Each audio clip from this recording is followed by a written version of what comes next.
Olá, pessoal. Estamos iniciando aí nosso quarto bimestre. O quarto bimestre ele é focado na evolução do software.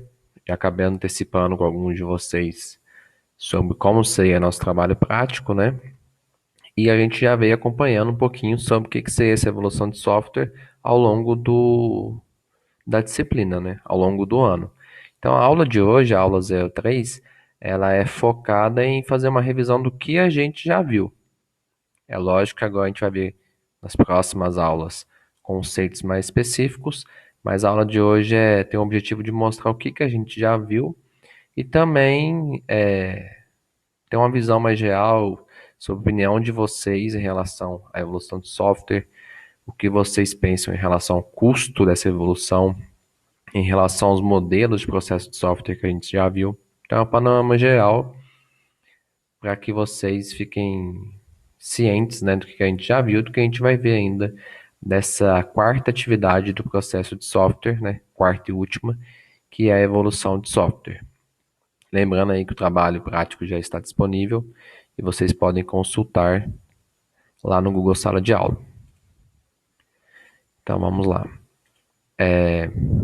Então o objetivo é uma revisão. Então o que já sabemos sobre a evolução de software?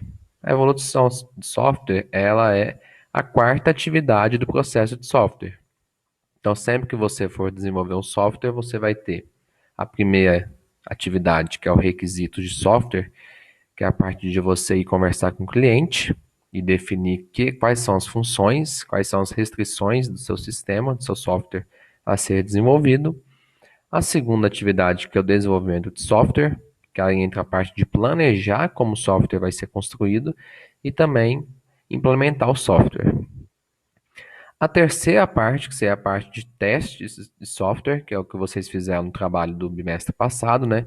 Testar com o objetivo de encontrar erros, perfeito? E a quarta atividade, que é o que a gente vai ver na aula de hoje e no quarto bimestre, que é a parte de evolução de software.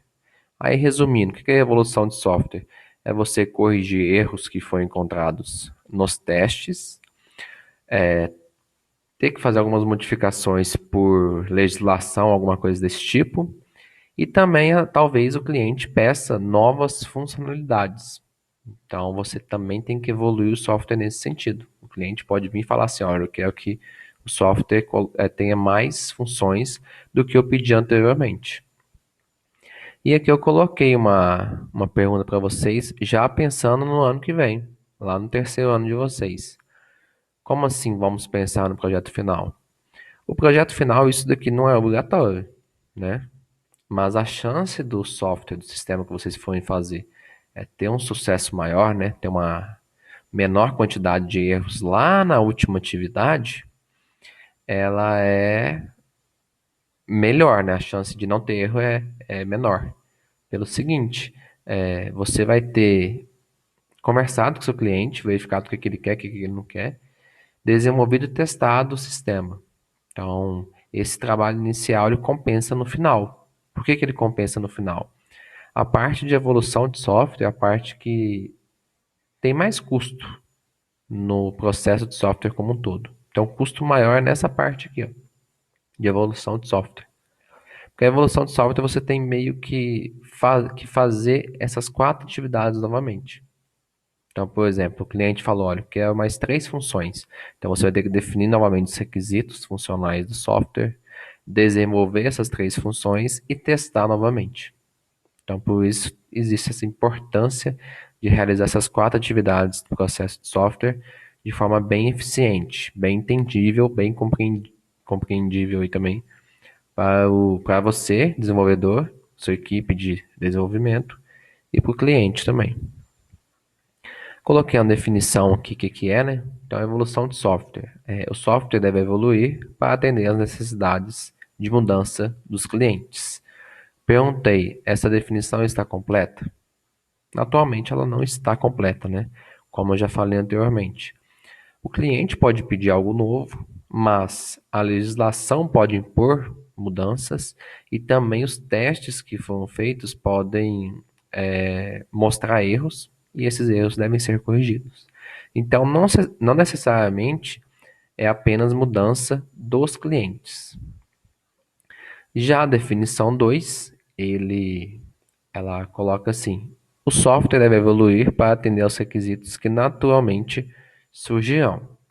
Essa definição faz mais sentido, né? Porque esses requisitos podem surgir mediante legislação, mediante erros encontrados nos testes e mediante o gosto do cliente, o cliente pedir novas funções para aquele sistema.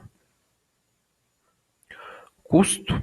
Então, a estimativa é de 70% a 80% do percentual do custo gasto no software todo é gasto na evolução de software, apenas nessa quarta atividade. Então, daí tem a importância dessa atividade e, ao mesmo tempo, a importância das atividades anteriores.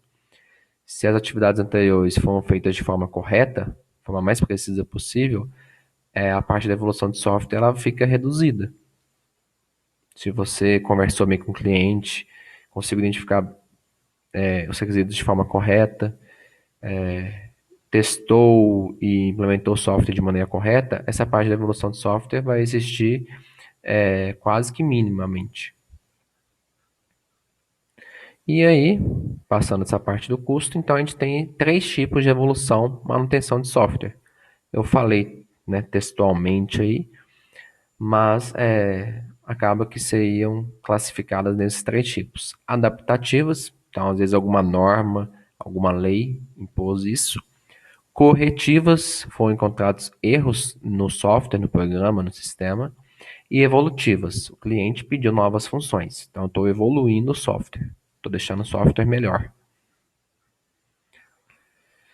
Finalizando esse slide aí, essa é uma questão de reflexão de vocês e também fazendo uma junção com o que a gente viu lá nos bimestres anteriores, é o seguinte: considerando os modelos de processo de software e também a opinião de vocês, é interessante separar o desenvolvimento de software e a evolução de software?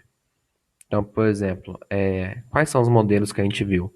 A gente viu o modelo em cascata, né, que ele vai etapa por etapa, então identifica requisitos, só depois disso desenvolve, só depois testa e só depois faz a parte de evolução de software. Tem a parte do desenvolvimento incremental, onde você faz praticamente tudo ao mesmo tempo, e a parte do orientado a reuso, que aí você pega coisas, componentes prontos da internet ou de outro aplicativo, outro sistema.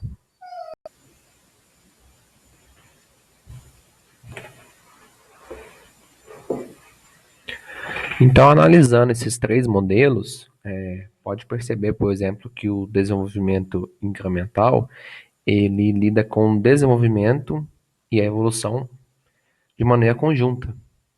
Isso é vantajoso? Isso não é vantajoso? Qual que é a opinião de vocês? Né? Porque acaba que é o seguinte, por mais que você faça as 4 atividades de forma separada, quando chegar na evolução de software, você vai ter um ciclo novamente, né? Vai ter um outro loop fazendo tudo de novo, identificar requisitos, implementar, testar, evolução de software. Isso várias vezes, até que chegue no consenso entre a equipe de desenvolvimento e o cliente. Tranquilo? Então, esse último slide aqui é mais para vocês refletirem. É legal separar desenvolvimento de software e evolução de software. Se é melhor colocar junto, então você desenvolve, testa e já corrige. Igual alguns de vocês fizeram no trabalho prático. Testar um software e já foi corrigindo. O que vocês acham disso daí? Tá bom? Estou à disposição de vocês. Um abraço a todos e bons estudos.